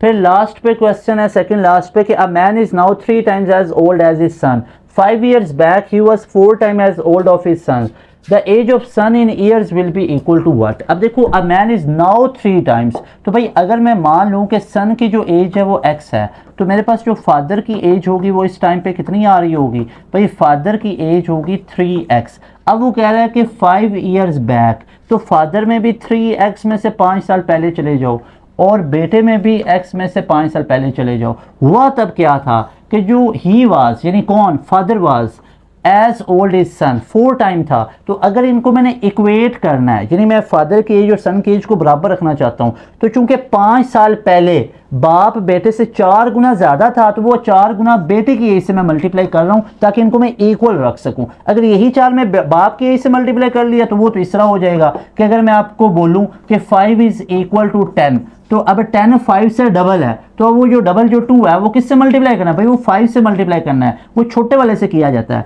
तो अगर 5 साल पहले, इसमें से 5 माइनस कर ले, इसमें से भी 5 साल पहले बाप बेटे से 4 गुना ज़्यादा था, तो वो 4 छोटे वाले बेटे की एज से मल्टीप्लाई करना ताकि ये इक्वल हो सकें। 5 2 ज़ा 10, तब ये 10 10 के बराबर हो। ये चीज़ क्लियर हुई। तो यहाँ पे देख लो, तो ये हमारे पास कितना बन जाएगा, 3x minus 5 will be equal to 4x minus 20। तो यहाँ पे अगर आप तमाम स्टूडेंट्स यहाँ पे चेक करो, तो ये हमारे पास बन जाएगा, दैट विल बी, ये उधर चल के माइनस हो गया तो 4x माइनस 3x हो गया, और इधर -5 था तो ये +20 हो गया। तो x की वैल्यू कितनी आ गई, 15। और यही उसने पूछा हुआ था कि बेटे की एज, तो ये 15 ईयर्स आ गई। और बाप की एज अगर हो तो वो कितनी है, 3x है, तो वो कितनी हो जानी है, 3 × 15, दैट विल बी 45। तो ये 45 ईयर्स किसकी आ गई, फादर एज, ये फादर एज है, और ये जो है ये सन एज है। ठीक है, तो सन की एज कितनी आ गई हमारे पास, that will be 15 years. So delta option will be right option. Is that clear. उसके बाद नेक्स्ट क्वेश्चन है कि a man built a fence around a square plot, he needed 27 fence poles. अब फेंस करता है तो उसके जो कॉर्नर्स है वो कॉमन्स आ जाते हैं, उनको माइनस कर लो। एक तो ये तरीका है, 27 में से 1 माइनस करके इसको 4 से मल्टीप्लाई कर लो, यानी 26 को 4 से कर लो, तो दैट विल बी 26 × 4, 24, 4 टेकन 2 आ गया, 4 2 बार 8 और 2 10, तो 104। B option right option. दूसरा ये वे है, दूसरा ये वे है हमारे पास कि आप 27 को 4 से करो जो उसकी साइड्स हैं, तो दैट विल बी 4 7 8 28 टेकन 2 4 2 ज़ा 8 और 2 10, तो 108 है। अब इसमें से 4 साइड्स को माइनस, 4 कॉर्नर्स को माइनस कर लो जो उसके कॉमन आ रहे होंगे, तो फिर भी 104 ही आएगा। सो इट मीन्स कि इधर भी 104 ही आ रहा है और इधर भी कितना आया था, 104 ही आया था। तो हमारे पास right option will be B option. Is that clear. और ये बहुत इंपॉर्टेंट क्वेश्चन है, got it. 104 will be the right option, not 108, got it. 108 नहीं होगा, 34 नहीं होगा, 104 होगा। Very important. So that was all about your quantitative reasoning. अब आगे हमारे पास नेक्स्ट फिजिक्स का पोर्शन है। A charge of 3 coulomb is moved infinity to a point x an electric field, the work done is 15 joule, what will be the potential. अब देखो एक हमारे पास रिलेशन होता है V is equal to W upon में Q। अब देखो पोटेंशियल निकालना है तो V is equal to work done कितना है, 15 जूल है, 15 डिवाइड बाई चार्ज कितना है, 3 कूलम है, तो कितना आ गया, 3 5 ज़ा 15, तो आगे वोल्ट आ गया, तो 5 volt will be the right option जो कि अल्फा ऑप्शन में। Is that clear. Is that 100% clear, कोई प्रॉब्लम। फिर हमारे पास जो नेक्स्ट क्वेश्चन है, डायमेंशनलेस यूनिट ऑफ, अच्छा dimensional units of Planck's constant is same as that of angular momentum, जो कि हमारे पास होता है मूवमेंट ऑफ लीनियर मोमेंटम।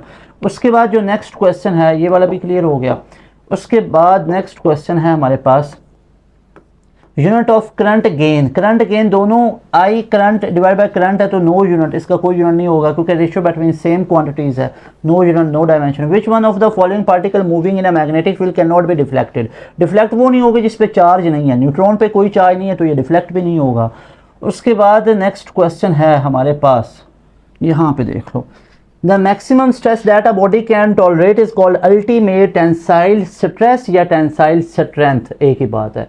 तो हमारे पास right option will be B option. Is that clear. उसके बाद next one is chemistry. Chemistry के क्वेश्चंस है chromatography in which solid substance is used as a stationary phase is called adsorption chromatography. तो ये हमारे पास अच्छा मैंने बायो और केमिस्ट्री के ज़्यादा ऐड किए हैं, जानबूझ के मैंने केमिस्ट्री बायो के ज़्यादा ऐड किए हैं। बच्चों के ना लास्ट एंड गेम में आ रहे थे, सर बायोलॉजी केमिस्ट्री में थोड़ा प्रॉब्लम है तो मेडिकल वालों को, इसलिए मैंने उसके ज़्यादा ऐड किया। sp3 में एस कैरेक्टर क्या होगा खुद सोचो यार। sp3 के अंदर एक एस है और 3 पी हैं, तो ये टोटल मिला के कितना करैक्टर बनाते हैं, 100% बनाते हैं। तो इसका तो ये मतलब है ये भी 25% होगा, ये भी 25, ये भी 25, ये भी 25, तो एस का करैक्टर कितना है, 25% है। So B option will be the right option. Got it. sp3 hybridization जो हमारे पास है ना वो अल्केन देता है, ठीक है, और वाटर भी देता है, अमोनिया भी देता है। बॉन्ड एंगल 109.5 डिग्रीज होता है, ज्योमेट्री टेट्राहेड्रल होती है, और क्या बताऊं इसके बारे में। उसके बाद compressibility factor of ideal gas, compressibility factor will be equal to हमारे पास हो जाता है PV अपॉन में RT, तो that will be equal to 1। तो ये किसके लिए होता है, आइडियल गैसेस के लिए। उसके बाद है हमारे पास के I2 dissolves in aqua solution of KI due to formation of triiodide ion. Triiodide ion फिर KI को आगे सॉल्व करेगा, जो कि हमारे पास डेल्टा ऑप्शन में है, ट्राई आयोडाइड आयन। उसके बाद the energy level of hydrogen atom of the Bohr model are called ground state. Hydrogen में तो वो बेचारे पहले पे ही होते हैं, तो ग्राउंड स्टेट ही उनको बोला जाता है। उसके बाद है हमारे पास द एक्सोथर्मिक प्रोसेसेस, जो रिस्पायरेशन है उसमें हीट चेंज है, तो उसमें वो हमारे पास एक्सोथर्मिक होता है। उसका vapour pressure of a substance does not depend, अच्छा डज नॉट डिपेंड, तो ये physical state, temperature, intermolecular forces सब पे करता है, लेकिन ये सरफेस एरिया पे डिपेंड नहीं करता है। ये बहुत इंपॉर्टेंट क्वेश्चन है और बड़ा ट्रिकी सा क्वेश्चन है, ठीक है। उसके बाद नेक्स्ट क्वेश्चन है इवापोरेशन डिपेंड करता है सरफेस एरिया पे, more area more evaporation. Evaporation take place at all temperature, evaporation takes place at all temperature, while vapor pressure does not depend upon surface area, while it depends upon temperature, intermolecular forces and physical state of matter. उसके बाद हमारे पास next है that is 53(1) कि a graph obtain from Boyle's law is called, ये parabolic curve होती है जिसको आइसोथर्म कहते हैं, तो हमारे पास सी ऑप्शन में ये बात बिल्कुल ठीक लिखी हुई है। उसके बाद हमारे पास जो नेक्स्ट क्वेश्चन है that is most of the reaction which provide stable products are what, वो हमारे पास क्या होंगे, वो एक्सोथर्मिक होंगे। उसके बाद है हमारे पास क्योंकि स्टेबल में एक्सोथर्मिक हीट रिलीज हो जाती है तो फिर वो स्टेबल हो जाता है, अगर हीट एब्जॉर्ब हो तो वो तो फिर हाई शेल में चले जाते हैं और अनस्टेबल होते हैं। तो जो स्टेबल है वो एक्सोथर्मिक होता है जिसमें हीट रिलीज होती है और हीट रिलीज होकर कम हो जाती है, और कम एनर्जी स्टेबिलिटी को बताता है, ज़्यादा एनर्जी वो क्या कर जाते हैं, वो एक्साइटेड हो जाते हैं और वो स्टेबिलिटी नहीं होती है। The constant factor in Charles law is what, that is pressure, ठीक है। चार्ल्स लॉ में प्रेशर कांस्टेंट है, ठीक है, टेम्परेचर और volume directly proportional keeping pressure constant, okay. उसके बाद है बॉयल्स लॉ में हमारे पास टेम्परेचर कांस्टेंट है, इलेक्ट्रॉन्स टेम्परेचर कांस्टेंट होता है ना बॉयल्स लॉ में, तभी तो उसको आइसोथर्म बोला जाता है। बॉयल लॉ के ग्राफ के ऊपर पड़ा भी है। Electrons are filled in various orbital according to aufbau principle, Hund's rule है, n+1 रूल है, all of these is the right option. उसके बाद हमारे पास जो नेक्स्ट है that is at higher temperature isotherms move away from X axis due to increase in, क्या चीज़ इंक्रीज हो जाती है भाई, खुद सोचो। एट हायर टेम्परेचर, टेम्परेचर बढ़ाने से तो वॉल्यूम ही बढ़ता है ना, सोचने वाली बात है। टेम्परेचर बढ़ाने से तो वॉल्यूम बढ़ेगा, प्रेशर बढ़ाने से तो वॉल्यूम कम होता है। हायर टेम्परेचर पे क्या चीज़ बढ़ेगी, वॉल्यूम बढ़ेगा, है ना। Colour of iodine in carbon tetrachloride is what, ये वॉयलेट होता है या पर्पल, वॉयलेट या पर्पल, तो इसकी जगह पे लिख भी लो, या क्या होगा, पर्पल होगा।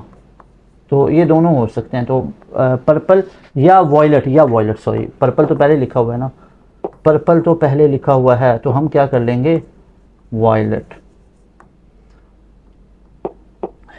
The ionic bond in form molecule CaC2 के अंदर, तो CaC2 के अंदर तो आयनिक बॉन्ड है, बाकी सब के अंदर मॉलिक्यूलर बॉन्ड वो कोवेलेंट बॉन्ड है। Neutron was discovered by James Chadwick, so that is very important, MCQ 60 वाला, गॉट इट। अच्छा केमिस्ट्री के भी काफ़ी ज़्यादा कर लिए हैं।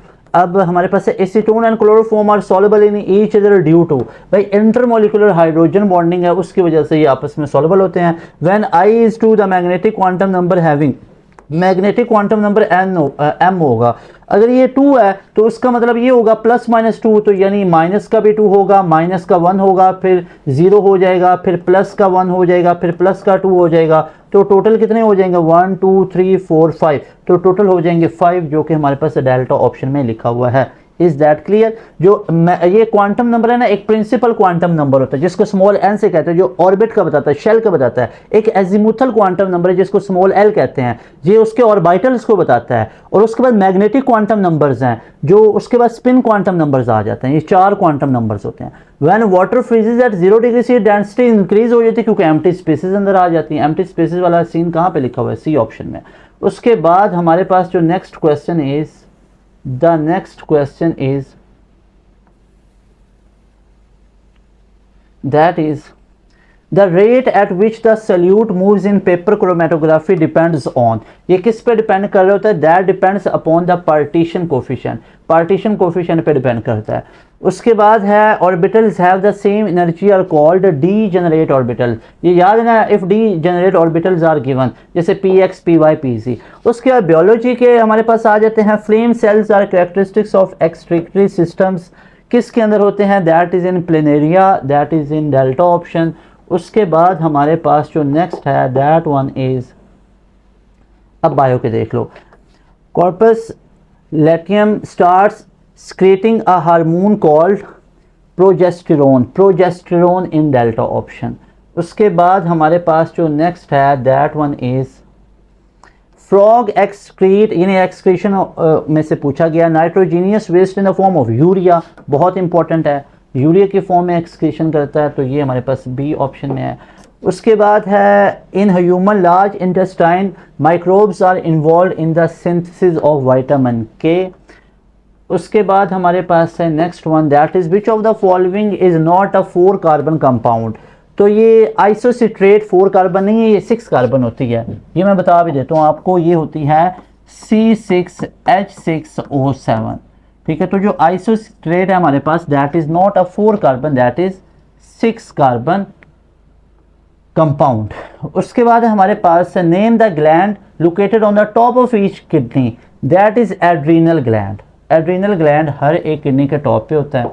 उसके बाद which is not an example of placental mammal, that is kangaroo. उसके बाद है हमारे पास next one that is 70, bio को काफ़ी ऐड किया। What change in concentration of green house gas result in global warming, तो भाई इंक्रीज कर देता है, क्या कर देता है? इंक्रीज कर देता है। So right option will be increased, right option will be increased, alpha option. उसके बाद है the type of mammal that walks on the tips of their toes are known as, उनको क्या बोलेंगे? उनको हम क्या बोलेंगे? That will be digitigrades, digitigrades हमारे पास होंगे, अल्फा ऑप्शन। उसके बाद है हमारे पास which type of stones is most frequently form in kidney, वो कैल्शियम ऑक्सलेट होता है, जो किडनी स्टोन नॉर्मल कॉमनली पाई जाती है ना, वो यही है, मेडिसिन से रिकवर हो जाते हैं। For cellular activities the potential source of chemical energy is CH bond.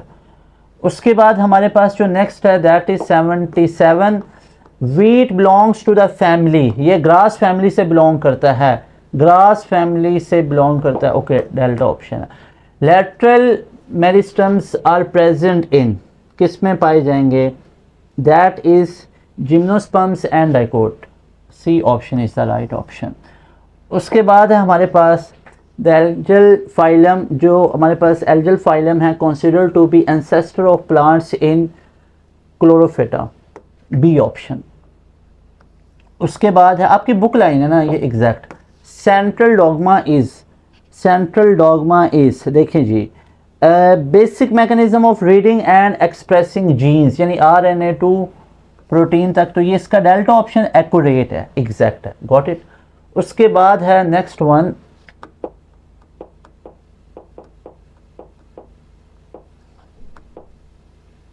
क्या याद करोगे? बायो के आपको काफ़ी करवा दिया। अच्छा, flame cells are characteristics of excretory systems of planaria. अच्छा, अब ये वो प्रोजेस्टेरोन बता दिया, फ्रॉग एक्सक्रीट यूरिया में है, ह्यूमन विटामिन के इसका होगा। उसके विच ऑफ द फॉलोइंग 4 कार्बन, ये आइसोसिट्रेट हो जाएगा। नेम ऑफ ग्लैंड लोकेटेड और the top of each kidney, वो एड्रीनल होगा। Not example placental mammal, that is kangaroo. What change in concentration of greenhouse increase? The type of mammal that walks on the tips of their toes known as digitigrades. उसके बाद हमारे पास है which type of stones most frequently? Calcium oxalate. Cellular activity, CH bond आ गया. Wheat belongs to family. Delta option आ गया. Lateral meristems are present in gymnosperms and dicot. उसके बाद है the algal phylum है that considered to be ancestor of plants of chlorophyta. Central dogma, basic mechanism of reading and expressing genes. Growth of apical birds suppressing lower axillary birds is apical dominance. तो ये हमारे पास B option है. कुछ अंदर repeat हो गया था तो उनको मैंने गुजार दिया, ठीक है. The enzymes which carry out photosynthesis are found in chloroplast. उसके बाद हमारे पास जो नेक्स्ट है question that is 98. Archaea bacteria can survive at 150 degree centigrade.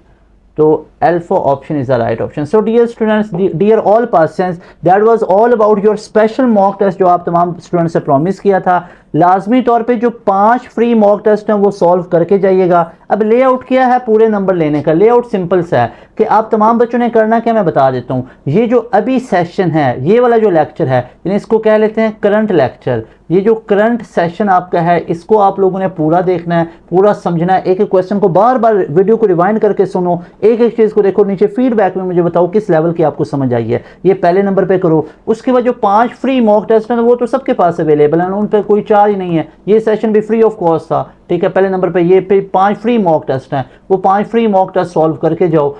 तीसरे नंबर पे आप तमाम बच्चों के लिए ना फेज 2 से पहले एंड गेम आई है, अभी मैं कल की बात कर रहा हूँ, वो है ऑलमोस्ट 1 और 54 मिनट्स की है, ठीक है. 54 मिनट्स की है, तो वो आप लोगों ने लाजमी देखना है, यानी ऑलमोस्ट 2 घंटे की है, वो देख लो. उसके बाद फेज़ 1 से पहले यानी PU के फेज़ 1 से पहले हर सब्जेक्ट की अलग अलग एंड गेम आई हुई है और 5-5 घंटे की भी है, वो देख लो मेरे भाई. अगर ये 4 चीज़ें कर लो ना, मैं दोबारा बता देता हूँ, ये करंट जो सेशन हुआ है इसको वीडियो को रिवाइंड करके दोबारा देख लो, ये कर लो. 5 फ्री मॉक टेस्ट कर लो जो आपको अवेलेबल हैं. फेज़ 2 की एंड गेम अभी जो कल अपलोड हुई है वो देख लो, 1 घंटा 54 मिनट की है, बता देता हूँ. PU फेज़ 1 से पहले हर सब्जेक्ट की अलग अलग थी. PU बेसिक मैथ की 5-6 घंटे की है, फिजिक्स की, केमिस्ट्री, बायोलॉजी हर एक की अलग अलग है, वो कर लो. कंप्यूटर साइंस सब की 4 चीज़ें कर लो. अगर तो ये सारी करके जाओगे ना तो मैं गारंटी से कह सकता हूँ 90 प्लस में कंफर्म आएंगे. 100/100 MCQs आपको आते होंगे. चलो 10 की गुंजाइश 90 प्लस आए. अगर इनमें कोई चीज़ छोड़ के जाओगे ना तो फिर 80, 70, 60 वो चीज़ें फिर ना कहना, ठीक है. तो 90 प्लस का स्कोर इसमें आएगा. और अगर 20 मॉक टेस्ट चाहिए, साथ में क्रैश कोर्स चाहिए 3000 में, और ये सिर्फ 2-3 दिन के लिए 3000 नहीं होगा, इसमें राउंड 2 के अलावा राउंड 3 की भी तैयारी करवाएंगे. एयर कार्ड 3 भी होगा, 4 भी होगा, कॉम सेट्स भी होगा, NU टेक भी होगा, सारी बाकी यूनिवर्सिटीज़ की तैयारी होगी. यानी आप ऐसे समझ लो कि 2026 में रिस्क पे हो, नहीं समझ आ रही कि एडमिशन होगा नहीं होगा कैसे होगा, तो उसके लिए क्रैश कोर्स 3000 में ले लो अगर लेना चाहते हो, ठीक है. तो वो इस नंबर पर रब्ता कर लो. ये है कि फिर ना आपका गैप ईयर इंशाल्लाह नहीं पड़ेगा. आपको इतनी ज़्यादा चीज़ें हमारे क्रैश कोर्स में मिल जाएंगी ना. वैसे ये 7000 में मिलता है, 7,000 जो कि अभी आप तमाम बच्चों को एक डिस्काउंट दे रहे हैं ताकि आप बच्चों का गैप ईयर बचाने के लिए कि आप तमाम बच्चे 3000 पे करके, ये 7000 का पोर्टल है. और 7000 में नहीं, इसके फीचर चेक करोगे तो पता चलेगा. बड़े लोग ये 60-60 हज़ार लेके भी ये चीज़ें करवाते हैं और फिर भी ये चीज़ें इस तरह की नहीं होती हैं, इररेलेवेंट होती हैं, समझ में नहीं आता. बच्चे 2-2 साल ज़ाया करते हैं, जो कि हम 7000 भी नहीं 3000 में प्रोवाइड कर रहे हैं. अभी इस नंबर पे रब्ता करके, बल्कि रब्ता क्या करना है, इस नंबर पे जो क्रैश कोर्स लेना चाहते हो बता दूं, इसमें 20 मॉक टेस्ट मिलेंगे, 20 मॉक टेस्ट होंगे, PU की बुकलेट होगी, राउंड 2 जो 19 जुलाई को, इसके अलावा राउंड 3 भी इसमें तैयार हो जाएगा, कॉम सेट्स भी, NU टेक भी, GCU वगैरह कोई भी और यूनिवर्सिटी है उस सब की तैयारी होगी. भाई रब्ता करके नहीं कहना आई वांट टू ज्वाइन, ऐसे नहीं. ये नंबर हमारा ऑथेंटिक है, बिल्कुल ठीक लिखा हुआ है. इस नंबर पे इजी पैसा जैज़ कैश करना है. सर बिलाल जो हैं वो इस पूरे अकाउंट की टीम को डील करते हैं, आप उनसे रब्ता भी कर सकते हो. नहीं तो आपने इस नंबर पे इजी पैसा जैज़ कैश करना. मैं पहले बता रहा हूँ, अगर इस पे पूछोगे ना सर वो मैंने ज्वाइन करना है नहीं करना, तो वो सारी बातें करोगे, उसके लिए टाइम नहीं है, माजरत कर रहा हूँ, ठीक है. और बहुत ज़्यादा काम होते हैं, 101 काम और होते हैं. आप लोगों ने इस नंबर पे इजी पैसा जैज़ कैश करना है 3000, और इस नंबर पे स्क्रीनशॉट डायरेक्ट भेजना है. आपको विद इन सेकेंड्स, मिनट नहीं, विद इन सेकंड्स आपको रिस्पांस आ जाएगा कि आपको क्रैश कोर्स मिल जाएगा. मैं बता दूं क्रैश कोर्स में मिलेगा क्या कुछ. 3000 पे करना है, इसमें कोई डिस्काउंट नहीं है. इसमें आपको 20 मॉक टेस्ट मिलेंगे, कॉम सेट्स का भी इसमें आपको पूरे का पूरा पोर्टल मिलेगा, एयर का भी पोर्टल मिलेगा, पीयू का भी पोर्टल मिलेगा, एनटीएस नेट का भी पोर्टल मिलेगा और एनयू टेक के बारे में मटेरियल मिलेगा। हर वो यूनिवर्सिटी के बारे में मटेरियल मिलेगा जो कि आप लोगों को जस्ट 3000 मिलेगा। इसी नंबर पे इजी पैसा जैज कैश करना है, बिलाल हसन के नाम से अकाउंट है, इस नंबर को अभी नोट कर लो। This all effort is done by pass education system. आप बच्चों से एक बात लास्ट पे करना चाहता हूँ, आई रिमेंबर कि आप तमाम बच्चों के लिए प्रीवियस जो ये 6-7 महीने गुजरे हैं ना, ये बहुत ज़्यादा टफ गुजरे हैं, ये बहुत ज़्यादा मेहनत में गुजरे हैं और ये चीज़ सिर्फ अल्लाह जानता है और हम जानते हैं पास एजुकेशन सिस्टम प्लेटफॉर्म से ये कई बच्चों को थोड़ा बहुत आइडिया होता है। एफर्ट्स आप बच्चों के लिए की है ना, तो ये अब आप तमाम स्टूडेंट्स ने अपने सिबलिंग्स और जूनियर्स को बताना है। 2027 के लिए हमारा न्यू बैच आ रहा है और उस न्यू बैच में आने की जो डेडलाइन है वो आपके पास ऑलमोस्ट 20-25 जुलाई के करीब की है। तो आपने कोशिश ये करनी है हर एक स्टूडेंट आगे 5-5 बच्चों को लाजमी कन्विंस करे, बताए कि पास एजुकेशन सिस्टम 7000 पूरे साल की फी लेता है। भाई ये फीचर्स मुझे ना बताने पड़े, आप लोगों ने बताने, मैंने आपके मसाइल को हल किया है, आप लोगों ने बोला था, मैंने इतनी एफर्ट्स की हैं। अब आप लोगों की ये रिस्पॉन्सिबिलिटी है आगे अपने कॉलेज के अंदर, अपने सिबलिंग्स फैमिली के अंदर यूट्यूब चैनल भी सब्सक्राइब करवाओ और आगे बताओ कि भाई पास एजुकेशन सिस्टम वाले कोई 40-50-60 हज़ार नहीं लेते हैं, ये 7000 पूरे साल की फी लेते हैं। इसी में आपको लाइव क्लासेस में आपका 20-25 दफ़ा कोर्स ख़त्म करवाएंगे, फिर आप तमाम बच्चों को जो भी बैच में आएंगे मटेरियल सारा प्रोवाइड करेंगे और अलग अलग प्रोवाइड करेंगे। एनटीएस का अलग, यूईटी का अलग, नस्ट का अलग, फास्ट का अलग, पीयू का अलग, हर यूनिवर्सिटी का अलग अलग मटेरियल प्रोवाइड करेंगे। लेक्चर नोट्स इनके अपने होंगे, इनके टेस्ट सेशन अलग होंगे, मॉक टेस्ट अलग होंगे। बैच वाले बच्चों को 50-50 नस्ट और फास्ट के मिलेंगे, पीयू के 20-20 मॉक टेस्ट मिल रहे होते हैं और ये पूरे साल की फीस जस्ट 7000 है। इतने तो बोर्ड की तैयारी को नहीं करवाता है जितनी हम एंट्री टेस्ट इसमें पार्ट 1 पार्ट 2 दोनों करवाने हैं। ये आप लोगों के ऊपर मैं छोड़ रहा हूं, मैंने आप लोगों के इश्यूज को हल किया। अब आप लोगों ने आगे अपने कॉलेज के अंदर अपने व्हाट्सएप के ऊपर स्टोरी लगाओ, ये चीज को बताओ कि ये आप लोगों ने पास एजुकेशन सिस्टम के बैच का हिस्सा बनना है, इतनी एफर्ट्स करवा रहे हैं। क्योंकि हमारी एफर्ट्स कैंपेन पे नहीं होती हैं कि फ्लैक्स लगवाएं। मैं 2-2 घंटे आके इधर कैंपेन नहीं कर रहा होता, मैं 2-2 घंटे आके अपने फीचर्स नहीं गिनवा रहा, मैं आप लोगों के लिए गाइडलाइन दे रहा हूं, मैं आप लोगों को यहाँ पे पढ़ा रहा हूं। भाई हम आप लोगों को पढ़ाने पे लगे हुए हैं, आगे स्टूडेंट्स को बताना, इस चीज को आगे स्प्रेड करना, फैलाना और आगे इसको शेयर करना। It's up to you people कि how much you are true sincere about pass education system. Very best wishes, अल्लाह पाक से दुआ, अल्लाह पाक आप तमाम बच्चों के लिए बहुत कामयाबियां करे, कामयाबियां आप लोगों के मुकद्दर में इंशाल्लाह आएँ और कामयाब हो। बस शरारतें ज़्यादा करते हो आप लोग, शरारती हो तभी आप लोगों के ना मार्क्स कम आते हैं। शरारतें छोड़ो, पढ़ाई पे ध्यान दो। मिलेंगे नई वीडियो में, तैमूर हसन को दें इजाज़त। अस्सलाम वालेकुम, अल्लाह हाफिज़, पाकिस्तान जिंदाबाद।